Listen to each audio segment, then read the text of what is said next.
In December 2014, the Victorian Ombudsman, Deborah Glass, started an investigation into the reporting of abuse of people with disability in Victoria. This was in response to concern in the community, the disability sector, and the media. There were two phases to this investigation. Phase 1 focused on the effectiveness of statutory oversight, and this report was tabled in June 2015.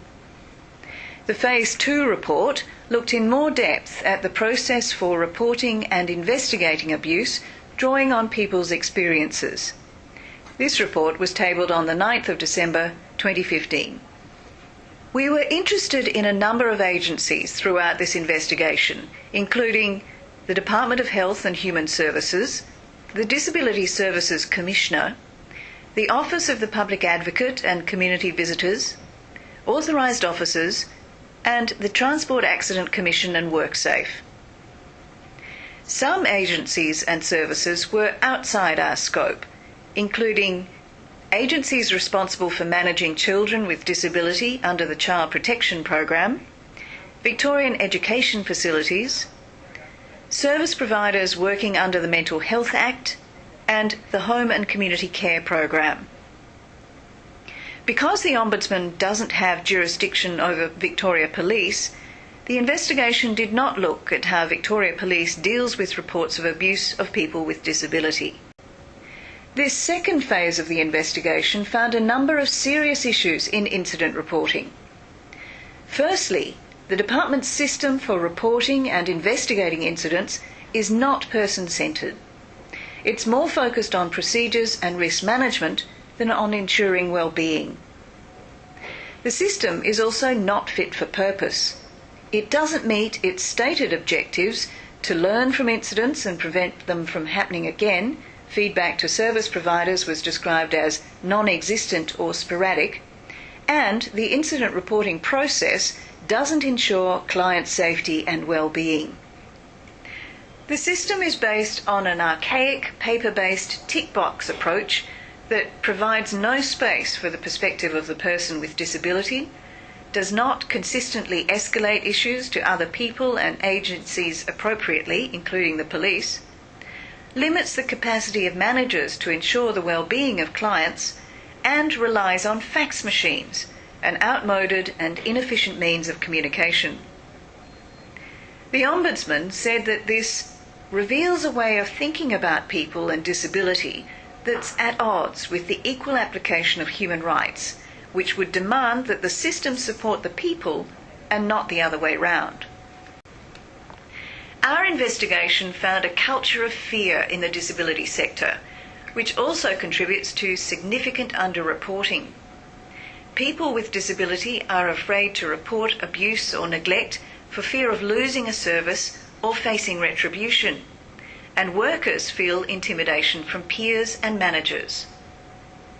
There's a compelling need to provide a safe way of reporting abuse that addresses people's fear of repercussions.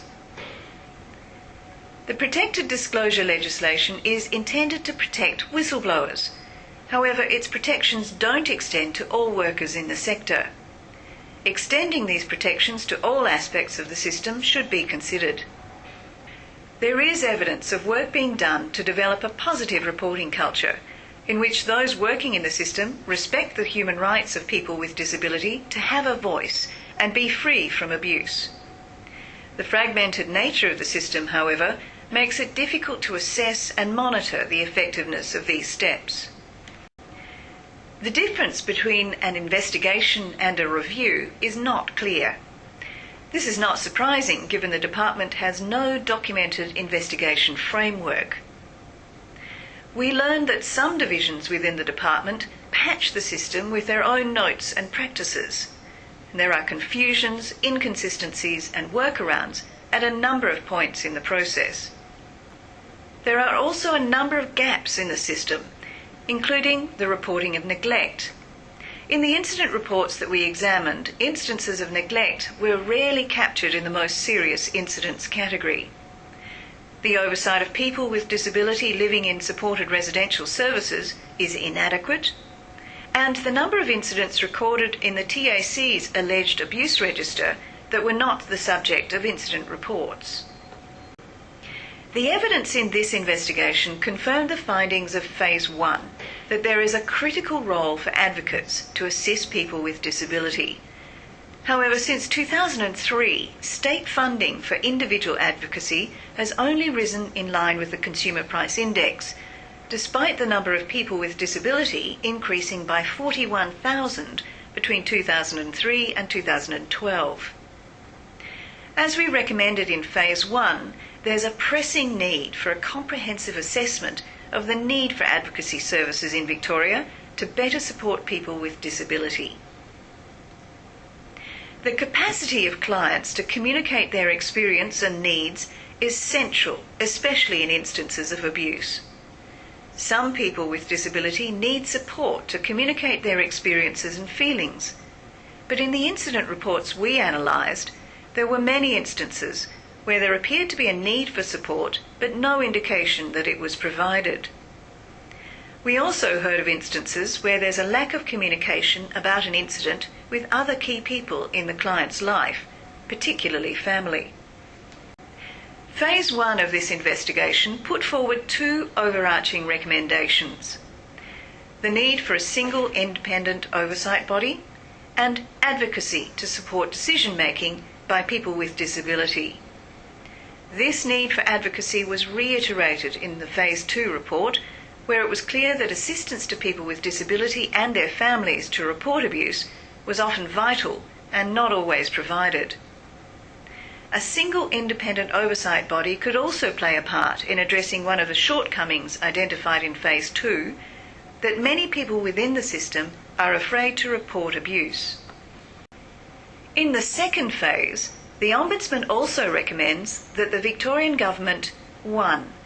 Introduce a mandatory reporting requirement to the independent oversight body of all serious incidents relating to people with disability by all service providers. And 2. Consider the benefit of extending mandatory reporting by third parties along the child protection models in Victoria and New South Wales. The Ombudsman further recommends that the Department makes ensuring client well-being the primary purpose of incident reporting and management. The Department should also ensure the new incident report form and system is person-centred and records accountability for and the completion of follow-up actions, the outcome of the response to the incident, and feedback to service providers on incident reporting and management. In order to support a culture of reporting, the Ombudsman recommends that the Government ensures that all workers across the disability sector are covered by the protected disclosure legislation. The Department should also examine opportunities to achieve cultural change in reporting abuse through introducing mandatory training for disability workers in Department-funded facilities with a focus on incident reporting, identifying abuse and respect for human rights, and developing guidance to service providers on learning from incidents, including timely debriefing with the staff involved. The Ombudsman makes several recommendations to fix gaps in the system, including the Department developing a framework and guidance for investigation of incidents, and the Department also looking at developing guidance on reviews, including when, how and what type of incident requires review. It should also consider extending this guidance to client-to-client assault, dangerous behaviour, self-harm and suicide. In addition, the Ombudsman suggests that the single oversight body play a proactive role in supporting service providers to investigate incidents. The Ombudsman also recommends that incidents in supported residential services are subjected to the same level of scrutiny as those in disability accommodation services and community service organisations. This would ensure consistent protection for people with disability across the sector. Finally, the Department and the TAC should implement an information sharing protocol and extend this to incidents in supported residential services. And the TAC should arrange for community visitors to have access to TAC registered providers. People who make allegations of abuse should feel safe, supported and confident that appropriate action will be taken. While we are seeing good practice in some quarters, profound cultural change and constant vigilance is required across the sector to ensure the safety and well-being of Victorians with disability.